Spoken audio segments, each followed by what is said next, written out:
Bonjour et bienvenue à cet enseignement d'aujourd'hui. Nous allons explorer la question à savoir, est-ce que vraiment une fois sauvé, toujours sauvé, ou bien est-ce qu'un chrétien peut perdre son salut?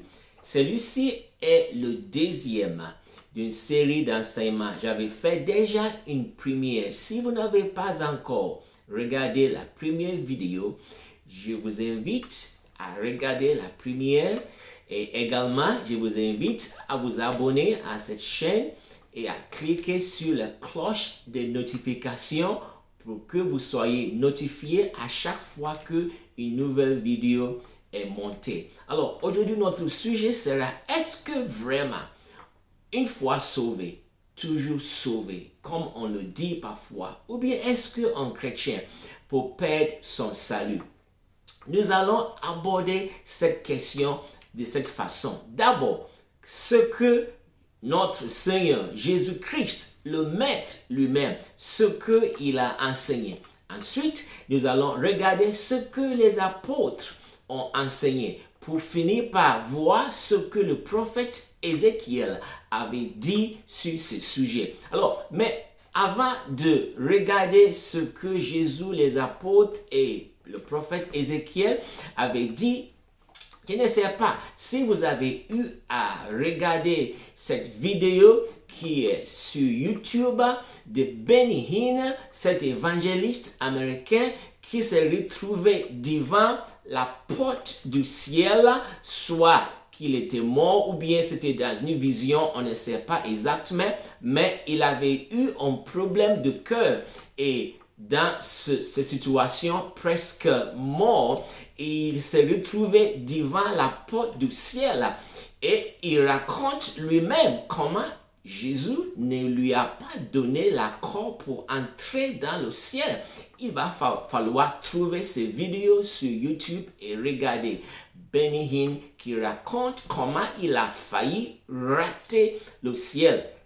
Mais ceci en fait donc est en rapport avec Jésus, ce que Jésus avait dit dans Matthieu chapitre 7. Nous avons déjà vu cela dans la dernière vidéo où Jésus disait, quiconque me dit Seigneur, Seigneur, n'entrera pas forcément dans le royaume des cieux, mais celui-là seul qui fait la volonté de mon Père qui est dans les cieux. Beaucoup me diront en ces jours-là, Seigneur, Seigneur, n'est-ce pas en ton nom que nous avons prophétisé, en ton nom que nous avons chassé des démons, en ton nom que nous avons fait beaucoup de miracles? Alors je leur déclarerai, je ne vous ai jamais connu.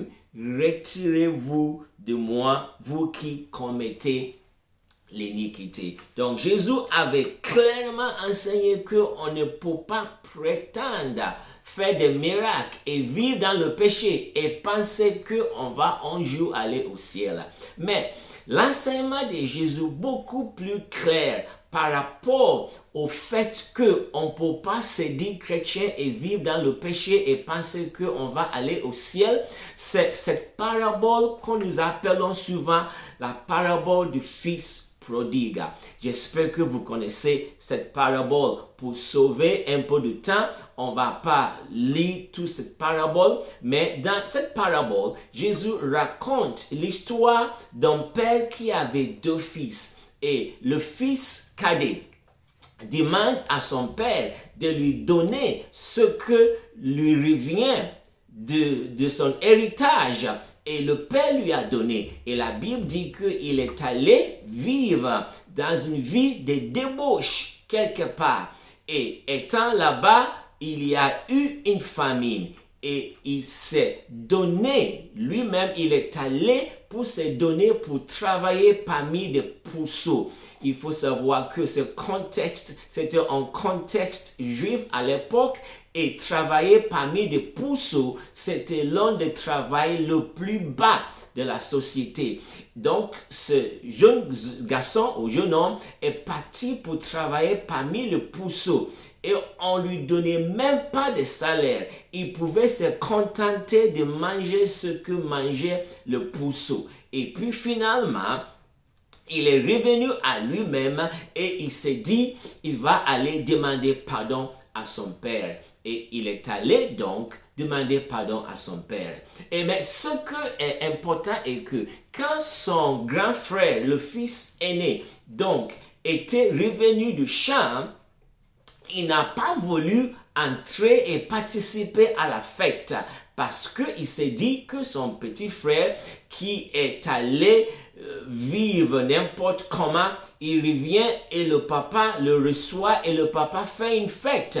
Il n'a pas voulu entrer dans la maison. Et il est dit que le père est sorti pour rencontrer le fils aîné. Et écoutons ce qu'il a dit à ce fils aîné dans Luc 15, verset 32. Donc, le père va dire au fils aîné qui ne voulait pas entrer pour participer à la fête que car ton frère que voilà était mort et il est revenu à la vie. Il était perdu et il est retrouvé. Luc 15, 32. Donc, dans l'état que se trouvait le fils cadet avant qu'il ne vienne, avant qu'il ne se répand, le père décrit cet état comme il était mort et il était perdu. Donc, si ce fils cadet, ou ce qu'on appelle le fils prodigue, dans son état de mort et de perdu, s'il ne s'était pas revenu en lui-même, s'il ne s'est pas repenti et revenu pour demander pardon au Père, s'il mourait dans son état décrit par le Père comme mort et perdu, la question à se poser sera, est-ce qu'il sera admis au ciel? Est-ce qu'un chrétien qui rétrograde et qui vit dans la débauche, dans le péché, s'il meurt dans cette condition de péché, est-ce qu'il va aller au ciel? Évidemment non. La Bible le voit que ça ne sera pas ainsi. Dans Jean, toujours ce que Jésus a enseigné, parce que nous sommes en train de découvrir ce que Jésus a enseigné et ensuite voir ce que les apôtres ont enseigné. Dans Jean 15 et le verset 16, Jésus dit, verset 6 plutôt, Jean 15, 6, Jésus dit, si quelqu'un ne demeure pas en moi, il est jeté dehors comme le serment et il sèche. Puis l'on ramasse les serments, on les jette au feu et il brûle.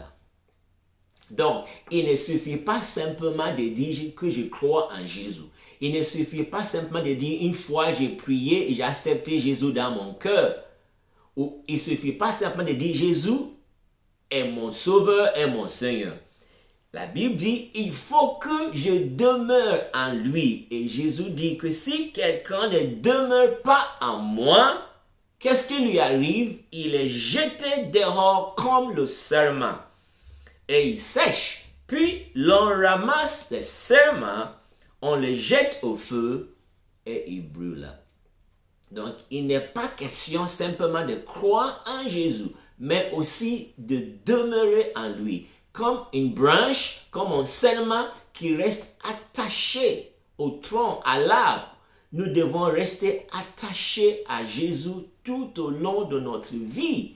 Si nous ne demeurons pas en lui, Jésus dit qu'il est jeté dehors comme le serment et il sèche. Donc, nous devons rester attachés à Jésus. Clairement, Jésus a enseigné que après avoir cru en lui, nous devons continuer à croire en lui. Et comme nous l'avons vu la dernière vidéo, en fait, Jean 3,6 qui dit que car Dieu a tant aimé le monde qu'il a donné son Fils unique, afin que quiconque croit en lui ne périsse point, mais qu'il ait la vie éternelle. Ce mot, quiconque croit en lui, ce mot en grec, ça devrait être quiconque croit et continue de croire en lui. Donc, Il ne suffit pas de dire j'ai cru en Jésus hier. Il faut continuer à croire en lui aujourd'hui. Demain également, il faut continuer à croire en Jésus pour pouvoir être sûr que je serai sauvé. Qu'est-ce que les apôtres ont enseigné? Par exemple, on va regarder tout ce que les apôtres ont enseigné. D'abord, commençons par Jacques. Jacques était en fait le petit frère de Jésus. Par Marie, bien sûr, sa mère. Et plus tard, il est devenu l'un des apôtres clés dans la Bible. Alors, dans Jacques 5, versets 19 à 20, Jacques écrit: Mes frères, si quelqu'un parmi vous s'est égaré loin de la vérité, donc ceci rejoint la parabole du fils prodigue. Si quelqu'un parmi vous s'est égaré loin de la vérité et qu'un autre l'y ramène, qu'il sache que celui qui ramènera un pécheur de la voie où il s'est égaré sauvera une âme de la mort et couvrira une multitude de péchés. Donc, ce que Jacques est en train de dire est que si un chrétien s'égare de la vérité et si quelqu'un d'autre le ramène à la vérité, il va sauver cette personne, cette âme de la mort. Mais donc la question sera, donc si la personne qui s'est égarée de la vérité, si personne ne le ramène, ou bien si lui-même, comme dans le cas du fils prodigue, si lui-même ne revient pas et qu'il reste dans cet état d'égarement, Jacques dit, il sauvera une âme de la mort. Donc, si il reste dans cet état de la mort et s'il meurt physiquement, la question sera, est-ce qu'il sera au ciel un jour? Je ne pense pas. Dans Jacques chapitre 1, verset 22, Jacques dit, mettez en pratique la parole et ne vous bornez pas à l'écouter en vous trompant vous-même par de faux raisonnements. Donc, ce que Jacques est en train de dire ici est que si quelqu'un écoute la parole de Dieu, quelqu'un se dit chrétien, il va au culte, il écoute la parole de Dieu, mais il ne le met pas en pratique, Jacques dit il se trompe. Et celui-ci a des faux raisonnements. Les faux raisonnements, c'est de penser que oui, je suis chrétien, j'ai accepté Jésus dans ma vie ou j'ai donné ma vie à Jésus, alors quoi que ce soit que je fasse, je serai sauvé. Je ne crois pas. Ce n'est pas ce que la Bible dit. Mettez en pratique la parole et ne vous bornez pas à l'écouter en vous trompant vous-même par de faux raisonnements. Donc, dire qu'une fois sauvé, toujours sauvé, c'est de faux raisonnements, selon ce que dit Jacques. Regardons ce que dit Pierre. Nous sommes en train de voir ce que les apôtres ont enseigné également. Qu'est-ce que dit Pierre? Dans 1 Pierre chapitre 4 et le verset 18, Pierre dit, « Et si le juste se sauve avec peine, que deviendront l'impie et le pécheur? » Donc, si quelqu'un qui marche justement et correctement, il dit, il se sauve avec peine, que deviendront l'impie et le pécheur? Celui qui se dit chrétien, mais qui vit dans le péché, qui vit dans une vie de désordre, déréglé. Si le juste se sauve avec peine, que deviendront l'impie et le pécheur? Toujours Pierre, dans 1 Pierre chapitre, 2 Pierre plutôt, dans 2 Pierre chapitre 1, verset 10 à 11, Pierre dit, « C'est pourquoi, frères, efforcez-vous d'autant plus d'affermir votre vocation et votre élection. En le faisant, vous ne broncherez jamais. C'est ainsi que vous sera largement accordé l'entrée dans le royaume éternel de notre Seigneur et Sauveur Jésus-Christ. Donc, efforcez-vous d'autant plus d'affermir votre vocation et votre élection. Et en le faisant, vous ne broncherez jamais. C'est ainsi que vous sera largement accordé l'entrée dans le royaume éternel. C'est clair, c'est ce que Pierre dit. Dans 2 Pierre, chapitre 2 et le verset 20, Pierre dit, en effet, si après s'être retiré des souillures du monde, par la connaissance du Seigneur et Sauveur Jésus-Christ, ils y engagent de nouveau et sont vaincus, leur dernière condition est pire que la première. Donc clairement, Pierre enseigne ici que quelqu'un qui se dit chrétien, et s'il se retire et il s'enfonce dans le péché, sa condition sera pire que la première. Une telle personne ne peut pas prétendre un jour être sauvé. Toujours, Pierre nous dit dans 2 Pierre chapitre 3 et verset 14, c'est pourquoi, bien-aimés, dans cette attente, l'attente de la venue de Jésus, efforcez-vous d'être trouvés par lui sans tache et sans défaut dans la paix. Donc, il n'est pas simplement question de croire en Jésus. Il nous faut vivre une vie de sainteté et de pureté. Et ceci, on le fait à chaque fois que nous commettons un péché. Nous venons à Jésus pour demander pardon, afin que son sang nous lave et nous purifie. Et c'est exactement ce que Jean dit dans son épître. En Jean chapitre 3, verset 1 à 3 dit, le verset 3 particulièrement, quiconque a cette espérance en lui se purifie, comme lui, le Seigneur, est pur. Il ne faut pas qu'on croie qu'on peut être chrétien et vivre une vie de péché et penser que de toute façon, tu donnes ma vie à Jésus, un jour je vais être sauvé. Non, les apôtres ont enseigné autrement. Jude était aussi un frère de notre Seigneur Jésus-Christ, un petit frère de Jésus, pas Marie.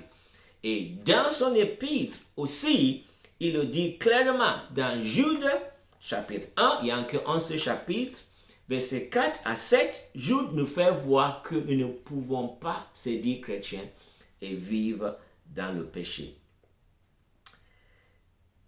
Et puis, Paul, qui a écrit beaucoup plus de livres dans le Nouveau Testament, dans Romains chapitre 8, verset 13, nous l'avons déjà vu dans la première vidéo, ce que Paul dit par rapport à vivre selon la chair et vivre selon l'esprit. Romains 8, 13, tout simplement, il dit, si vous vivez selon la chair, et ça, il s'adresse aux chrétiens.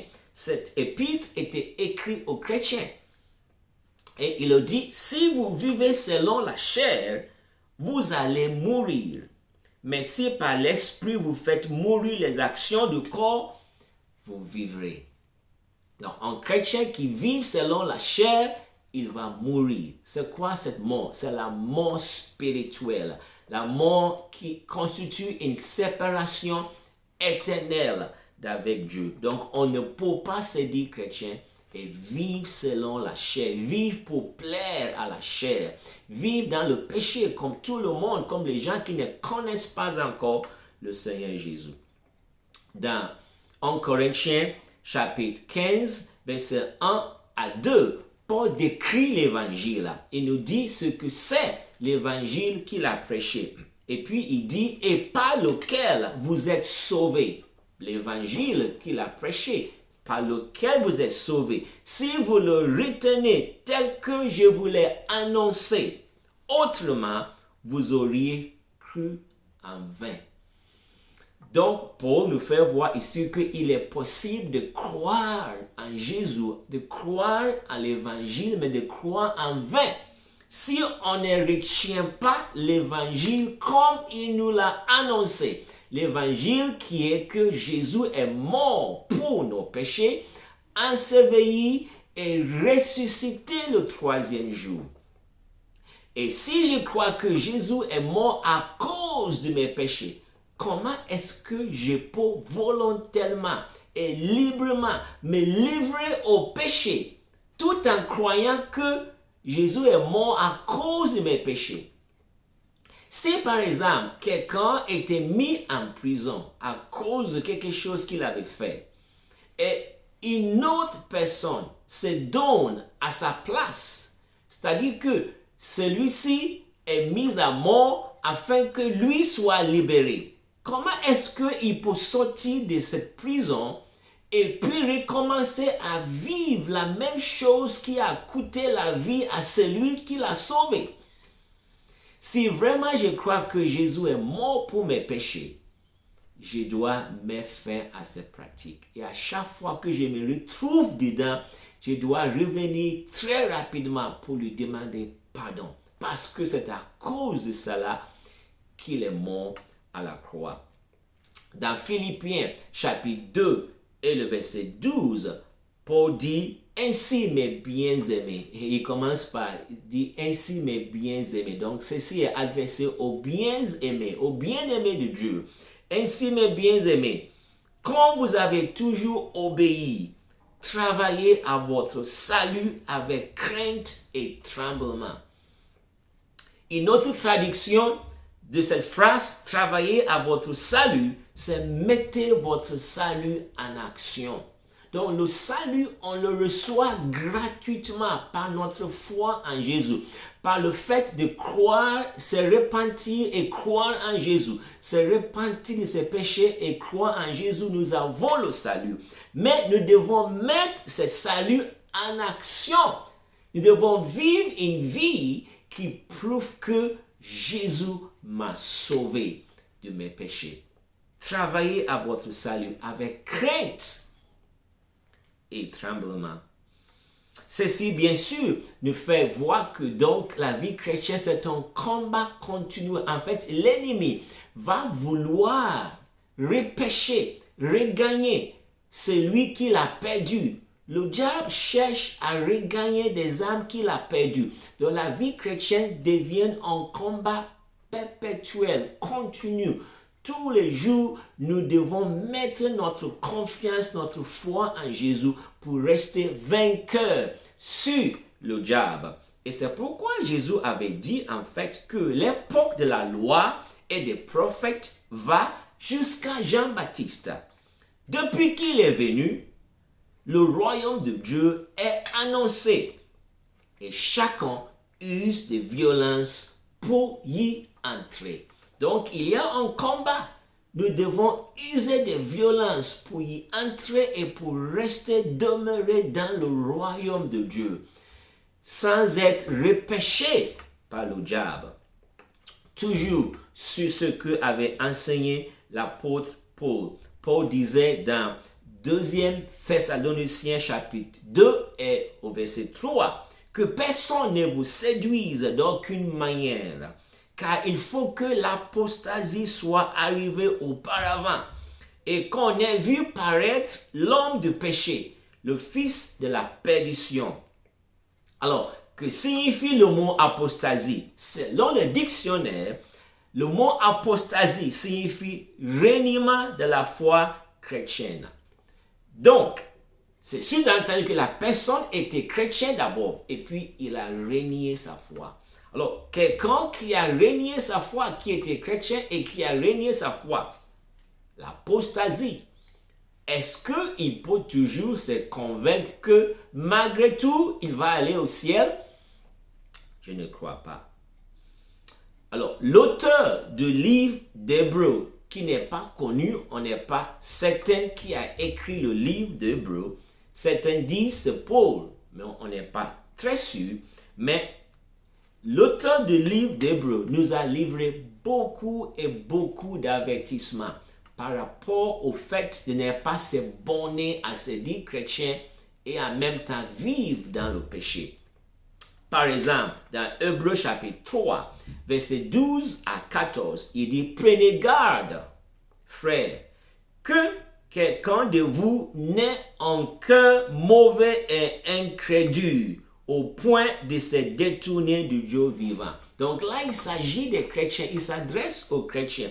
Prenez garde, frère, que quelqu'un de vous n'ait un cœur mauvais et incrédule au point de se détourner du Dieu vivant. Donc, c'est quelqu'un qui est chrétien et l'auteur du livre de Hébreux nous met en garde pour que nous n'ayons pas un cœur mauvais et incrédule. Il continue, mais exhortez-vous les uns les autres chaque jour, aussi longtemps qu'on peut dire aujourd'hui, afin qu'aucun de vous ne s'endurcisse par la séduction du péché. Donc, le péché, il y a une séduction qui est derrière le péché. Et nous ne devons pas nous laisser séduire par le péché, car nous sommes devenus participants de Christ, pourvu que nous retenions fermement jusqu'à la fin l'assurance que nous avions au commencement.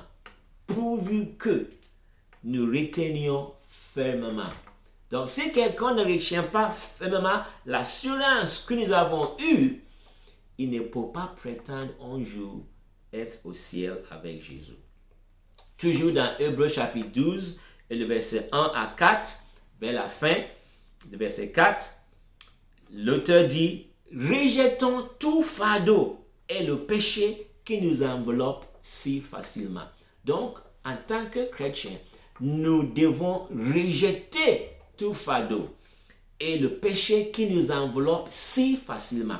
Et si un chrétien ne rejette pas cela, si un chrétien ne rejette pas le fardeau et le péché qui l'enveloppe si facilement, et s'il est enveloppé par le péché, et qu'il tombe et il reste dedans, qu'est-ce que va lui arriver à la mort, à la fin? Hébreux 12, toujours 14 à 17, nous livre très clairement qu'on ne peut pas se prétendre, se dire chrétien et aller au ciel. Hébreux 12, 14 à 17. Recherchez la paix avec tous et la sanctification sans laquelle personne ne verra le Seigneur. Sans la sanctification, personne ne verra le Seigneur. Veillez à ce que personne ne se prive de la grâce de Dieu, à ce qu'aucune racine d'amertume ne produise des rejetons et ne cause du trouble, et que plusieurs n'en soient infectés. Veillez à ce que personne ne soit débauché ni profanateur comme Ésaü, qui pour un seul plat vendit son droit d'aînesse. Vous savez que plus tard, quand il voulut hériter de la bénédiction, il fut rejeté, car il ne trouva pas moyen d'amener son père à changer d'avis, bien qu'il ait cherché avec larmes. Donc, l'auteur du livre de Hébreux utilise la situation d'Ésaü pour nous mettre en garde. Il dit, veillez à ce que personne ne soit débauché, ni profanateur comme Ésaü. Donc, on ne doit pas être des hommes et des femmes qui vivent dans la débauche et des profanes comme Ésaü. Sinon, il peut y arriver un moment où même tu vas te repentir. Mais comme Ésaü, c'est comme c'est impossible. Il avait déjà dit dans chapitre 10, verset 26, car si nous péchons volontairement après avoir reçu la connaissance de la vérité, il ne reste plus de sacrifice pour les péchés, mais une attente terrifiante du jugement et l'ardeur du feu prêt à dévorer les rebelles. Clairement, le livre d'Hébreux nous met en garde. Ne se dire pas chrétien et continuer à vivre dans le péché. Les deux ne vont pas ensemble. Le prophète Ézéchiel avait dit dans Ézéchiel chapitre 18, de verset 23 à 28, en résumé, Ézéchiel nous fait voir clairement qu'un juste qui se détourne de sa justice pour commettre de l'injustice et la méchanceté mourra. Ce qui veut dire que si quelqu'un est chrétien aujourd'hui, mais demain, il commence à vivre une vie de débauché, une vie dans le péché, une vie profane, il ne peut pas prétendre être sauvé. Finalement, est le cas de Ananias et Saphira. C'est vrai, des gens peuvent débattre sur leur cas, mais dans Acte 5, nous voyons clairement que Ananias et Saphira, comme dit Pierre, ont menti à Dieu, ont menti au Saint-Esprit. Et pour ça, ils étaient morts. Est-ce que quelqu'un qui ment au Saint-Esprit, quelqu'un qui ment à Dieu, est-ce qu'il va aller au ciel? C'est la question qu'on peut se poser. Est-ce que Ananias et Saphira étaient chrétiens? Mais bien sûr, ils étaient plus chrétiens que beaucoup d'entre nous d'aujourd'hui. Pourquoi? Parce qu'ils ont vendu leur terrain. Combien d'entre nous aujourd'hui peuvent vendre leur terrain et apporter l'argent à l'église et dire utilise l'église et cet argent plutôt pour aider des membres dans l'église qui sont dans le besoin? C'est ce que Ananias et Saphira ont fait. Ils étaient tellement engagés qu'ils ont vendu leur terrain pour amener l'argent aux apôtres. Seulement, ils ont gardé une partie et n'ont pas voulu le dire. 1 Timothée 6, 9 à 10 dit « L'amour de l'argent est la racine de tout mot. » Vivons une vie chrétienne qui est correcte. Ne nous bornons pas à penser que je suis chrétien, je peux vivre dans le péché et aller au ciel un jour. Vivons et restons attachés à Jésus. C'est lui que nous avons aimé, c'est lui qui nous a sauvés. Restons attachés, demeurons en lui, croyons en lui tous les jours. Chaque jour, nous devons croire et mettre notre confiance en Jésus. Et si ceci est le cas, oui, nous pouvons être sûrs d'être sauvés un jour. Si chaque jour, nous mettons notre confiance en Jésus, nous restons attachés à lui, nous vivons pour lui et pour lui seul. Là, nous pouvons être sûrs que quand il viendra, il nous amènera avec lui dans le paradis. Que le Seigneur vous bénisse. Que vous soyez un chrétien engagé, attaché à Jésus, qui demeure en Jésus chaque jour, chaque nuit. Qu'il vous bénisse au nom de Jésus-Christ. Amen.